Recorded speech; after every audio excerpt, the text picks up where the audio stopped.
Hey guys, so I got a great update for you today. We have 400 articles published on my second large authority website, and this is all in the first 60 days. Now, last week, Carl Broadbent put out a video discussing his mega website in competition with my website for who's going to kind of publish more content first. It's not really a competition because we're obviously going to be in different niches and doing different articles completely, but it's a motivating way to keep us both kind of competitive as well as inspired to continue our journeys and publish a lot of content. So I will leave a link to his channel in the description below. But this video today is kind of a response video to my last video, which was publishing over 250 articles in the first 50 days. So that number's really jumped. It's now 400 articles in 60 days.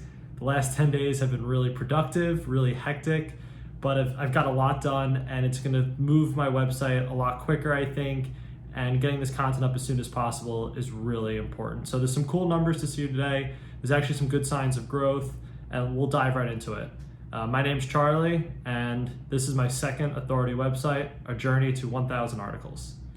So right off the bat, I'm gonna kind of give the basics, kind of how I did in my last video, just introducing what I'm doing.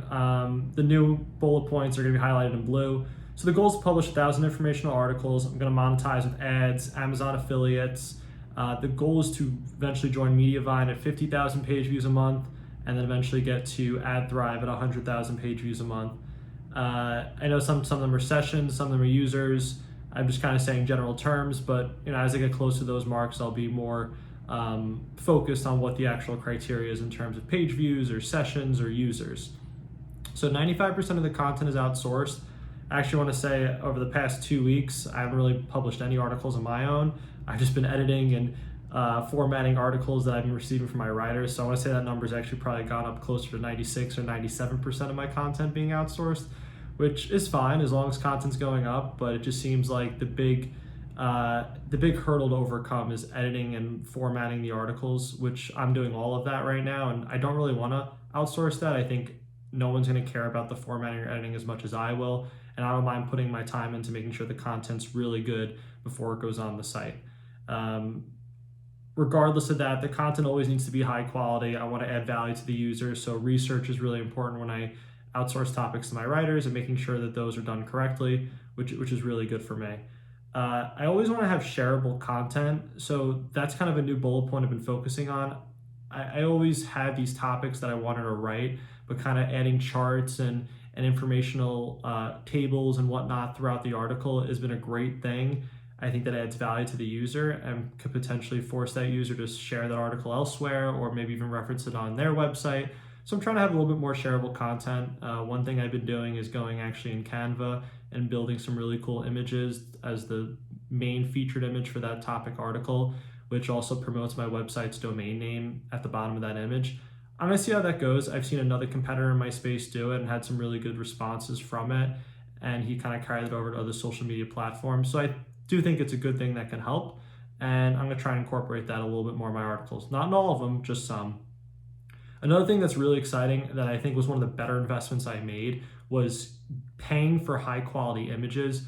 On my previous authority website, I always kind of used the free images from Pixabay, other image websites that allowed you for free copywriting and allowed you to take that website picture and put it on yours. I'm paying for a premium monthly subscription with deposit photos. I used to pay for, I think, the 150 photo plan. They now actually gave me a customized plan that allows me to have several hundred photos a month at a set price. And those photos have been extremely high quality. And I think images are really important for my niche. So I've really seen the value in those pictures and seeing images for my topics that are different than when someone else Googles that article. So mine might stand out a little bit more and force someone to want to click on the article and be more engaged with it, which I think is a really key thing there. It also really helps have these quality images if you want to go to other outlets such as Facebook, Instagram, especially Pinterest. And I've kind of changed my direction of attacking those social media platforms because of the quality images that I have now on the website. Next is word count. So this is a big jump. I think last month I only had, or not even last month, 10 days ago, I only had 250,000 words. That has skyrocketed to 408,000 words. I'm really sticking to articles that are at the 1,000 word mark. Actually, a significant number of them wind up falling in the 900, 950 words range, just because that's all the words that are needed to satisfy that response like post of, answering the question, providing some supplemental information that goes into relevant topics. And that's kind of all that's really needed. And I express to my writers, if it answers the question, don't add fluff. I want to get to the point. I want it to be really helpful to the user. So I don't always think just putting up a 3,000, 4,000 word article for no reason is beneficial unless it's needed for that topic. So that's been really a big part of my site, having informational articles that satisfy the response-like query. But I am going to start publishing some more articles that are in the 2,000 to 3,000 word range over the next week or two. I have this one writer working on a larger series of articles. I think she's going to do about 10 articles that focus on a topic where the word count's going to be 2,000 to 3,000 words. It's going to be that more shareable like content. Obviously, I still have a plan of ranking, hopefully organically on Google for that main search term. But I think it's going to be an article that responds well on platforms like Pinterest, as well as a good article that someone else may want to reference when they're putting out relevant content on their own website, which could be a source of backlinks, which would be terrific. I think outside of my big article that I have that's 2,500 words, the next one might only be around the 1,500 word mark. Everything else kind of hovers around that 1,000 word range, which is why it makes sense the average is just about 1,015 words per article. Moving along, and this chart looks like a lot of numbers, a lot to digest, but what I wanted to show was just what numbers looked like in January versus what numbers I'm seeing right now at this point in February. So you can see the monthly search volume that I'm targeting, and this is according to Ubersuggest. And I put the percentages for the month of February and color coded them to red or green, depending if I went up or down in terms of my allocation of those type of monthly search volumes relevant to the traffic, relevant to the content that's on my website. So specifically looking at the 100 to 250 mark, the 1,000 to 2,500, as well as the 2,500 plus monthly search volume data. So those articles that are focusing on those type of traffic sources as the primary keyword. I focus more on those. There hasn't really been a rhyme or reason behind it. Like I said, the root of my keyword research is always targeting underserved topics. Doesn't mean they're all just going to be low volume. Sometimes there's not a good article out there and there happens to be 1,000 or 1,500 users searching that phrase a month. So that's just kind of how it worked out. I think the 100 to 250 emphasis of organic monthly search volume, like targeting that range, I think has been a result of me saying my website's starting to gain some age. And now that I have those initial, let's say 53 articles in the 0 to 100 mark, I'm ready to kind of start climbing the ladder of going after slightly more competitive keywords. My website's going to start to age. Those 0 to 100 keywords are really starting to see some decent rankings with several of them falling in the top 20, top 10 range. I'm ready to kind of start climbing the ladder to a little bit more competitive keywords. If I still think there's value in a 0 to 100 keyword, I'm absolutely going to target it. But this is just kind of how the keyword game has been playing out with the average monthly search volume at 950. And this is the 405 articles. They're not all published on my website. Some of these I have to probably put up publishing. I'm going to probably publish either today or tomorrow. This is just what I currently have loaded into my SERP robot account for the keywords that I'm tracking. Indexing articles has been an interesting kind of roller coaster. It seems like I go several days with no articles indexing, and then all of a sudden a chunk of like 25 or 50 articles get indexed. And this chart kind of shows that, the different levels of me kind of bumping up on articles indexing, and you see that big jump recently. And if you kind of notice, I ran it versus the impressions that I'm seeing on my Google Search Console, and it's fairly correlated. I got a big jump in impressions the past week or so, and I think that's going to continue to really climb fast. And it is a big part of articles indexing. But just because an article indexes doesn't mean I'm going to start receiving impressions right away. It kind of depends on where it falls and how the Google jump's going to work. But we are seeing some good signs of articles indexing. I mean, it's only just under 375, so not every article is indexed yet, but week by week, chunks of articles get indexed, and I am seeing those results in Google Search Console, which is good to track. Keyword Tracker, now I'm really pleased with what's going on here. As you can see, last time I did this, which was just under 2 weeks ago, I only had 36 articles ranking in the top 100, which I think is a great indicator of saying, how many articles are actually indexed. Because if it's in the top 100, you'd assume that article's indexed for that primary keyword. Now it's up to 67 articles, and I think that number was actually closer to like 70, 72 yesterday. Just with kind of Google jumps, it kind of lowered back down to 67. But my SERP robot's been really great. I think now I paid for 2 paid robots, which is $5 each robot per month. So for $10 a month, I'm tracking every keyword on my website, which has been really helpful to understanding the growth and what keywords are responding favorably that are topics which are underserved.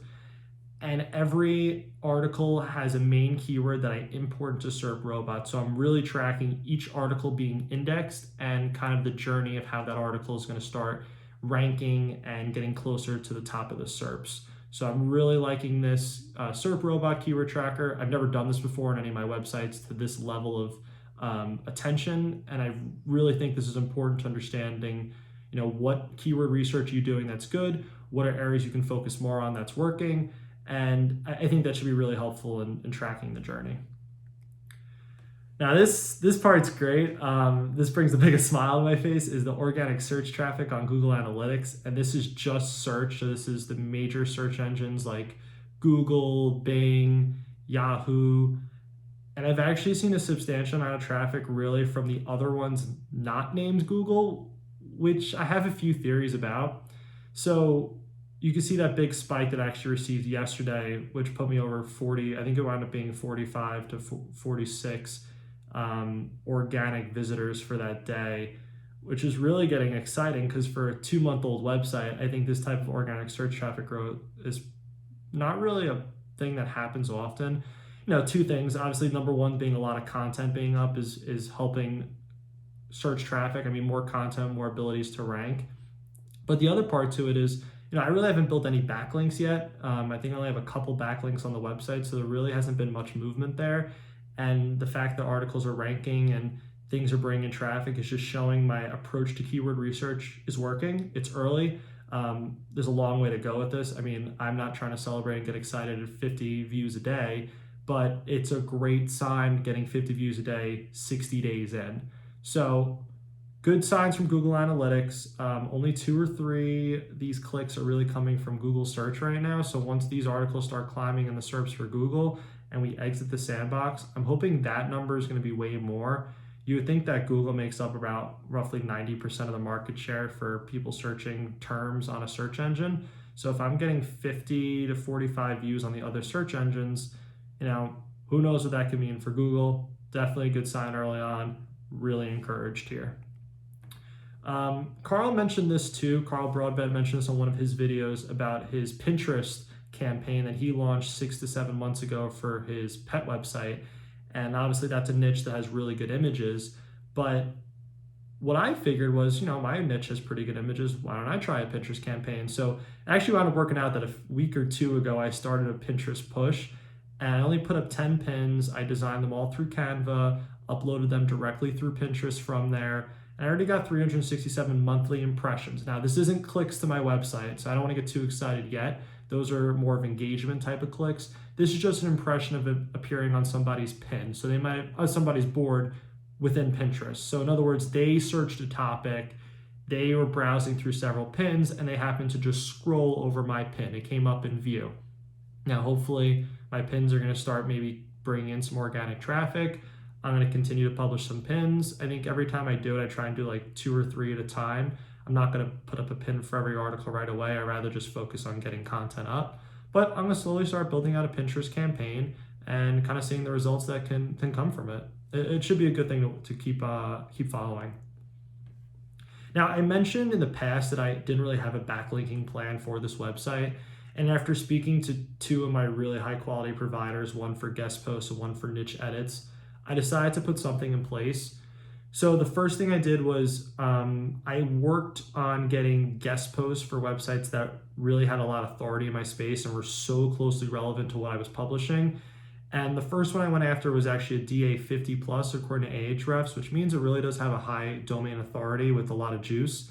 And the other thing, which is most important to me, is not just domain authority, it's actually how much organic traffic is that website bringing in. So the website is actually already on AdThrive, so meaning they could bring in excess of 100,000 visitors a month, which is incredible. So for me to get a guest post on that website, it only cost me like about $100 or so to do that. I got a real high quality article. I got immediate publication within 4 or 5 days. That was a no-brainer for me, and that was all set up through one of my Guest Post providers. Another one I got was a domain authority of 30 plus. That's currently being worked on now. And it's great because I have a guest post provider that doesn't just like place your guest post on some random guest post spammy website. He actually spends like 15 to 30 days doing the outreach and getting a real high quality link from a website that is trying to make money with high quality content. And I think that's a key to focus on. I love the backlinks that are on websites like Mediavine, AdThrive, Ezoic. It just shows like they're trying to produce high quality content, that they were approved by a high quality publishing advertising agency to generate more revenue for their site. So getting links, I think, on those websites do have really good value, and I'm curious to see how this campaign goes, really focusing on high quality links. And then the second thing I'm doing is for niche edits.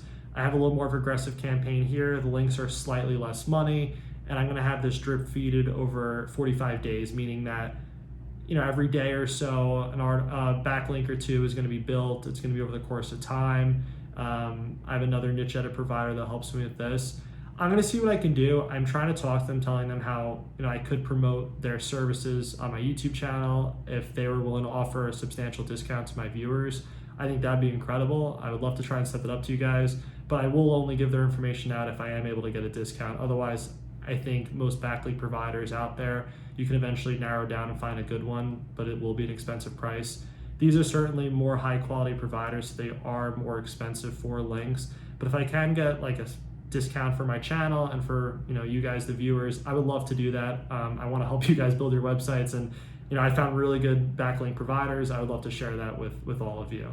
So let's keep an update on that. I'll see if I can work something out, and I'll definitely make a video posting an update on what backlink providers I'm using and how you guys can join that process. So finally, just wrapping up. So I didn't really talk about too much my writing team today. I'm having a few things that I love and a few things that I'm kind of like a little hesitant about. Some writers are getting back to me, and there's just so much time I'm spending on formatting. Look, I'm fine spending 5 to 10 minutes formatting and editing an article. That's fine, especially if it's only 1,000 words. But now it's getting to the point where I'm getting some articles back that are 900 words when I don't see they should have a problem easily hitting the 1,000 word mark. Formatting is becoming an issue. I'm seeing some laziness in terms of capitalizations and run-on sentences. So I really have to kind of go through and edit it. And some of the articles are taking anywhere from 20 to 30 minutes now to edit. So I think some of those writers that aren't grasping my formatting as well, I'm going to try and see if I can cut 1 or 2 of them just so I can upgrade to some more higher quality content writers that understand my formatting. I mentioned earlier I did have a writer focusing on these longer pieces of content between the 2,000 to 3,000 word range. I am paying more for that writer just because I know it's going to be shareable content and I want it done really, really well. And the nice thing about that is I want to spend time formatting that article and kind of creating pictures for that article and creating my own featured image through Canva. So saving time editing on those pieces is valuable to me, which can reward that premium that writer requires. Still a good chunk of my writers are between the $15 to $25 mark for 1,000 words. I found a really good writer at the $25 mark per 1,000 words. This one that I'm paying for the more premium content is actually at $45 per 1,000 words, which they were originally at the $60 mark, and I kind of negotiated down, telling them, I want to give you 15 to 20,000 words of business, and she was excited to work with it, and she thought it was an exciting assignment. So, finding opportunities where you can leverage the writer's knowledge and experience and promote a lot of your outsourcing to them can help negotiate a better price, which is something you should definitely try to do when negotiating with your writers on Upwork or on the other platforms. On a daily basis, it seems like I'm publishing anywhere from 10 to 20 articles a day. It is a lot, and I do work a full-time job, so obviously this isn't the only thing I focus on a daily basis. I usually finish my day at work around 6:30, 7 o'clock at night, working remotely, and then my night is spent publishing articles and making sure all this stuff kind of goes up on the website as soon as possible. Most articles that come in, I'm actually able to publish them within 12 hours of receiving them, because I feel like if I wait that day or two, the article's never going to go up when I want it. And rather than building this big list of 40 to 50 articles that you're behind, just get them up right away the first day. If you're busy that day, the next day you have time, spend extra time to just get all those articles up from the prior day. It's really going to be important to the growth of your website. And now I'm 40% of the way to 1,000 articles. which has gone really quick. I mean, for 2 months of the website being old, I mean, that's awesome. That's really exciting. I think another 2 months, I could easily be at 750, 800 articles, and that would push me out to April. And I don't see a reason why I can't get to 1,000 articles by June or July. The original goal was August, but it just, the way things are going, the way keyword research has been, I think that goal can maybe be pushed up. I'm still going to stick to August for now, but I see a path where I can get to June or July at a reasonable rate. I mean, the last month has been incredible for how much content I've published, and I'm going to continue to keep publishing content at a high rate. But don't want to sacrifice quality. Want to spend time editing and formatting those articles, and hopefully this website can be that one that gets to 50, 100, 150,000 page views a month. Continue to grow and just be a real terrific asset. I've shared the website with some friends of mine as well as family members that are close to me, and they seem to really enjoy the content and find it very helpful. At the end of the day, that's the most important thing to me. Is that web page, is that article going to add value to the user that is searching for it? If you like what you see, make sure you guys like this video and subscribe. A lot of exciting things coming out on this channel the next couple months. As we track this journey, as this website continues to grow, there's going to be so many awesome things to see as it develops. I hope for it to be more of an informational type of case study for all of you, but also at the end of the day, I'm trying to build a business in the online publishing world of building authority, niche websites that focus on monetization methods through ads and Amazon affiliates. Thanks, guys. Looking forward to seeing you in the next video. Appreciate it.